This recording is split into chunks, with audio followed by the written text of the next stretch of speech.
ये जो पुरानी बिल्डिंग है, जो अब जर्जर स्थिति में है, यहाँ मैंने तुम्हें कभी जाने नहीं दिया है। और तुम जिन बिल्डिंगों में जाते हो, जहाँ तुम अभी रह रहे हो और जहाँ तुम अभी काम करने जा रहे हो, किसी भी कारण से जा रहे हो, वो सब अभी सुरक्षित है। उनके पुराने या नए होने से कोई फ़र्क नहीं पड़ रहा। वो अभी पूरी तरह से सही है और सुरक्षित है। इसलिए तुम वहाँ जा रहे हो, आ रहे हो। जिस दिन मुझे लगेगा कि वो तुम्हारे लिए ठीक नहीं है, मैं मना कर दूँगा, तुम वहाँ नहीं पहुँचोगे। ना ही तुम्हारा कोई भी परिवार का सदस्य वहाँ होगा। तुम बेवजह डरा मत करो। जहाँ जा रहे हो ना, बेबाक आराम से जाओ। जब तुम जानते हो कि तुम्हारी हर एक चीज़ का ख्याल तुम्हारे सद्गुरु, तुम्हारे साईं कर रहे हैं, तो किस बात का डर? किसी भी चीज़ का डर मत करो। हाँ, तुम्हें मैंने द्वारका माई बुलाया है। तुम जो समझ रहे हो वो बिल्कुल सही समझ रहे हो। तुम्हें द्वारका माई आना चाहिए। द्वारका माई से ही तुम्हारी सारी परेशानियां दूर होंगी, एक एक करके। आने वाले समय में पता है क्या होने वाला है?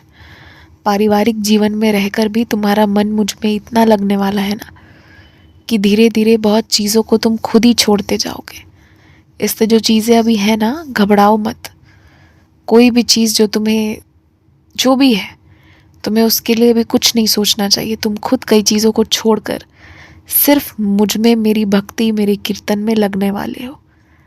और मैं हमेशा ये सुनिश्चित करूँगा कि तुम्हारे मन में अहंकार नहीं आए। तुम कभी गलत ना करो, तुम कभी गलती से भी घमंड ना पाल लो अपने मन में। ये मैं देखूँगा, इस चीज़ का मैं हमेशा ध्यान रखूँगा। और बाकी जो तुम्हारे मन में मेरे लिए प्रेम है ना, वो हमेशा अब बढ़ेगा, वो अब कभी कम नहीं होगा। देखते जाना तुम। एक समय था जो तुमने काट लिया। एक समय था जब तुम्हारे जीवन से मुझे हटाने की बहुत कोशिश की गई। तब तुमने ही अपनी विश्वास से मुझे रोक रखा था। वही तुम्हारी परीक्षा थी जिसे तुमने पार किया। अब मैं कहीं नहीं जा रहा और तुम भी कहीं नहीं जा रहे हो। आने वाले समय में हर महीने शिरडी आओगे। खूब अच्छा इंतज़ाम होगा तुम्हारा। और तुम बिल्कुल चिंता मत करो। तुम हवाई यात्रा करना चाहोगे ना, तो मैं उसकी भी व्यवस्था कराऊंगा तुम्हारे लिए। तुम सच में चिंता मत करो। मेरी कुछ बेटियां मुझसे पैसे मांग रही थी। किसी को अपना श्रृंगार खरीदना था, किसी को अपने लिए कपड़े खरीदने थे, किसी को कुछ चाहिए था। तुम्हें पैसे मिल जाएंगे। इस महीने के अंत होते होते तक तुम्हें तुम्हारे खुद के लिए खर्चने के लिए पैसे मिल जाएंगे। उसमें से 1/4 बचा लेना और बाकी 3/4 खर्चना। जो चाहिए तुम्हें वो तुम ले लेना। पैसों की व्यवस्था हो गई है, बस तुम तक अभी पहुंच जाएगी। 2-3 दिन और रुक जाओ। खूब खुश रहो। रात का वक्त है, अब चैन से सोने चले जाओ।